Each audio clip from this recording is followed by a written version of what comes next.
Hi everyone, it's Tiffany. Welcome back. First of all, sorry about the glare on my glasses. I have a headache, and if I take them off, it's just going to get worse. So it is what it is, I guess. Also, I want to apologize every time you see me reaching up like this because the battery for my little remote thing died and I forgot to buy a new one. So I have to manually cut it when I need a second to think, basically. Or like pause it. So today we are going to be talking about my paranormal experiences, my experiences as an empath with maybe some clairsentient, maybe clairaudient tendencies. And yeah, if you have any experience in that stuff, I would love to hear what you think. Please let me know in the comments below. I'm always interested in learning more about all of this stuff, so let's get into it. Okay, the first experience I have, I'm not 100% sure how old I was. I was very young. We moved when I was 8, and it was quite a while before we moved. I would guess around 5 or so. I was raised very much Christian. Yeah. And so when I was younger, my dad always had me say my prayers at night, and we would read from the Bible and things like that. I read parables as a child. And so I very much believed in God. I was scared of God, to be honest, completely terrified of all of that. And so the first experience that I can think of is I was sitting in our old house, and I was sitting by the window, and you know when you can see like the dust moving? I saw that, but what I saw was, to this day, so strange to me, and I don't know how to explain what it was. So basically, I'm watching the dust swirl in the sunlight, and I think it looks really cool. And now, I don't know if at that age I would have had the imagination to think of something this specific, but it looked like a hand reached toward me, or like a hand kind of came down, like it was going to do this to me, like rub my chin or something. And at first I got really scared because I didn't understand what I was seeing, and that's why I don't think it was my imagination, because I was scared. But then I felt very peaceful and very comforted, and my, like, this area of my face felt warm and tingly. And that's really all that happened. My mom came into the room from the kitchen, and that very suddenly stopped.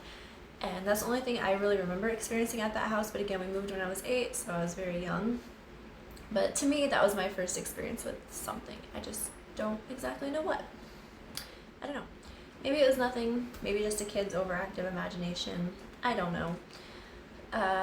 The fact that it stuck with me this many years later, to me, is kind of significant, because I don't have a ton of memories from my childhood.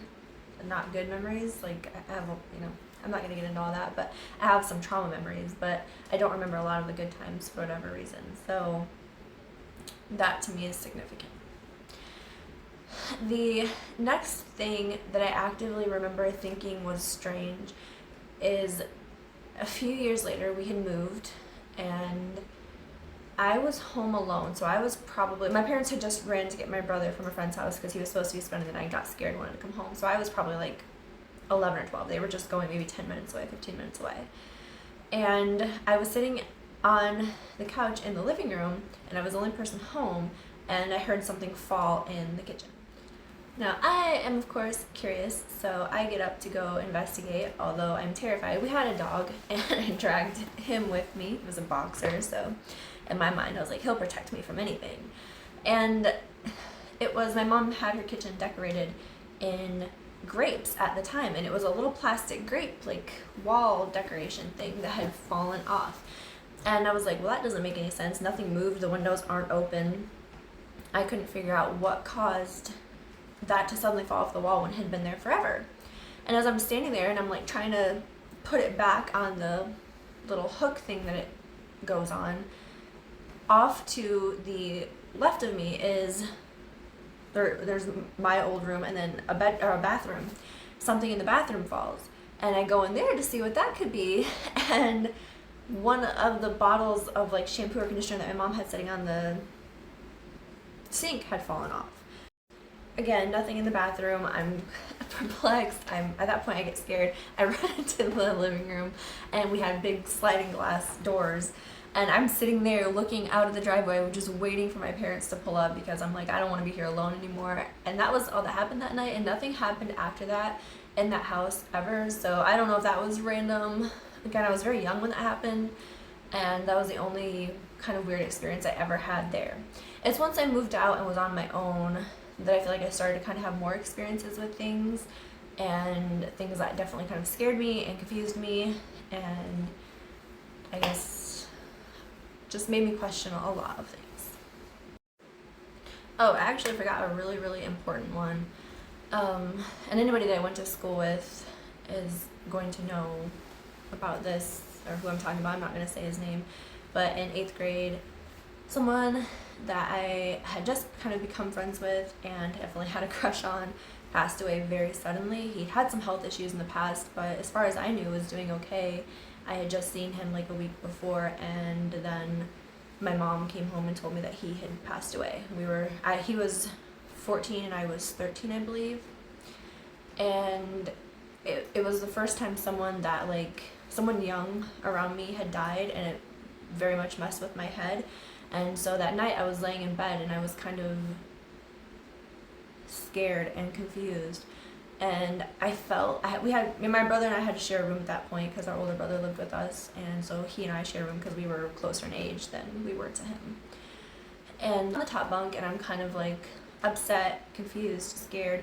And I'm thinking about this person, and all of a sudden I felt like someone wrapped their arms around me from behind and was just like hugging me, and it felt very warm and very comforting. And I fell right to sleep and slept soundly through the night, which even back then was not typical for me. I've never been a great sleeper. My mom always said I was never good at sleeping, and I slept all through the night. So his funeral was in a few days. It was the first funeral I had ever been to, and I had kind of felt pretty numb, I guess. Like, beyond the scared and confused, I'd felt numb a little bit. And so we went to his funeral, and I was fine during it, but then after, I just kind of broke down and was kind of freaking out a little bit, just because mortality hit me very suddenly. And I realized that no one is guaranteed anything. And I kind of flipped out and wasn't having a good day after that. So the glare on my glasses is driving me crazy. So I guess let's just take them off. I'm sorry, just switch halfway through the video. And for doing it on camera like a weirdo, whatever. So anyway, after the funeral, that night I go home, and I'm having a very difficult night again, more so than the previous nights. Every time I start to doze off, I kind of have a panic attack, thinking about losing the people that I love and realizing how quickly that can happen, and just was not having a good night. And I'm the kind of person where I tend to keep my feelings to myself, so I wasn't going to go to like my parents or anybody and tell them I was struggling. I just dealt with it. So I'm laying in bed, and again, feel like someone drapes their arm over me from behind and just lays there with me until I fall asleep. And again, I sleep all through the night. So that was my last experience that I remember having there. Most of them started after I moved out. Again, like, I don't know why, that's just when they started. So the next one is when I was probably like 18. So I lived with my boyfriend at the time. Yeah, he rented a cute little house, and I lived with him. And he was at work, and we had obviously a front door and a back door, and both doors had screen doors on them as well. And I was laying on the couch, and I heard, it was daylight, and I heard what sounded like someone messing with the back door. So I get up and go look, and of course there's nobody there, there's nobody around, and I wouldn't have been able to see them. It was open area, there was nowhere to hide.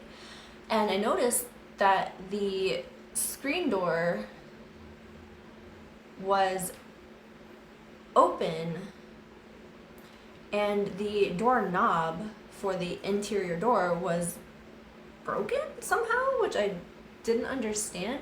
And at the time I just thought, okay, that's weird and random, and kind of just brushed it off, because I was like, how would that happen? And then he started having kind of strange experiences hearing carnival kind of music at night. And I never heard it until one night I finally did, and I was like, oh, that's so eerie. And we couldn't, it sounded so distinct. But it was one of those things where it's like we had a fan running, and it was only when the fan was on. So I think that was just our minds making up things. I can't think of what that's called, but there's a word for it.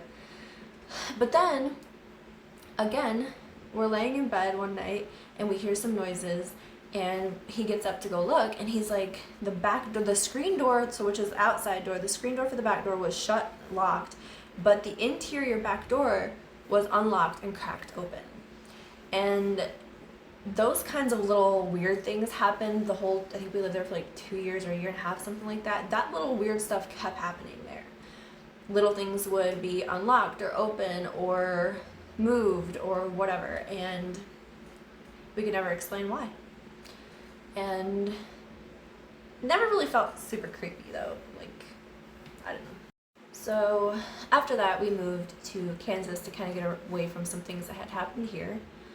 And we stayed with his parents for a while, and I don't remember having anything crazy happen as far as paranormal stuff there. Then we moved into an apartment, and at the apartment, a couple of weird things definitely happened. Now keep in mind, this was a very shady apartment, like very shady. And I don't know if what happened. I really only remember 2 things. And the one thing I definitely can't explain, but we had gotten home and we had a whiteboard on the fridge. And we got home and it was laying face down far away from the fridge, like it had just suddenly fallen off. Actually, I still have that whiteboard. Has never happened. Never happened before that, and has not happened since that, which I found really strange. We even tried like slamming the fridge to see if that would cause it to fall. We tried stomping and moving around. Nothing ever made that thing fall. So I don't know.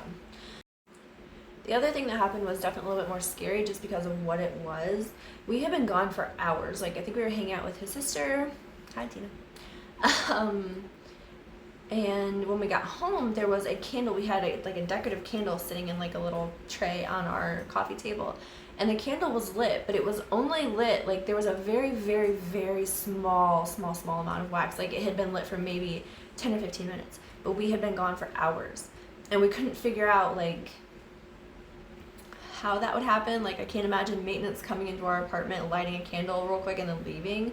And nobody else was there, nobody else had a key. So that one was kind of scary just because it's like we had cats, and it would have sucked if they would have knocked that candle over, and it was just decorative. We didn't light it. We weren't allowed to light candles. So it was just a decorative one that had never been lit before, and suddenly here it was lit when nobody was home. So that one was definitely spooky. So then I eventually end up back in Michigan, and I don't really have any experiences for a long time. But then in the process of looking for a house to buy, somehow I end up in this old, I'm not sure if it was Edwardian or Victorian house, very old, very beautiful. I loved it. And walking through the whole thing, and again, it was super old, a lot of like built-in shelving and a lot of stained glass. I think all the windows had a stained glass panel in them, which I loved and I was so excited about. A lot of hardwood. And the house felt fine. We went into the basement, which was a Michigan basement, which means unfinished. There were old skeleton keys for the rooms hanging down there. Nothing creeped me out down there. But then we go upstairs, and there's like what appears to be a sunroom upstairs. And as soon as I cross the threshold into this, it feels like someone is squeezing my head, and I can't breathe, and my heart is racing. It felt like a panic attack times 1,000. I have panic attacks. I know what they feel like. It was worse. Now, I'm going to go back in time for a minute because this is relevant to back then. I've only had that feeling one other time, and it was after my friend died. I went to his apartment because his mom wanted to speak to me. She had something she wanted to show me, ask me, whatever.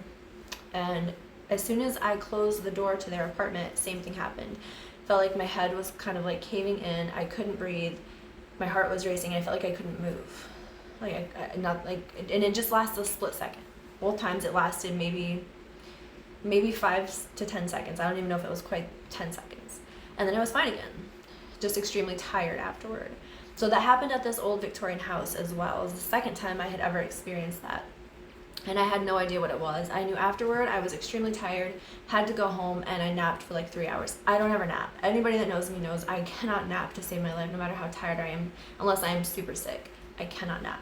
But I did for 3 hours. So not long after that experience, I started going to therapy for a little bit, and the therapist dealt with highly sensitive people because I had started to realize that maybe there were things about me in that way that I didn't quite understand. And that experience was part of what made me think it.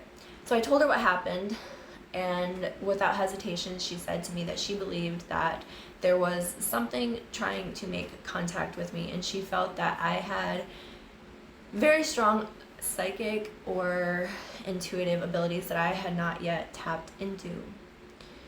And I kind of suspected that, again, because of other things that have happened that would make this video 7 hours long if I tried to talk about them all. These are just the paranormal experiences.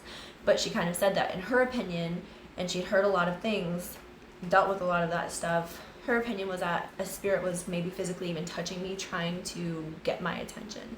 And obviously it worked, just not in a good way.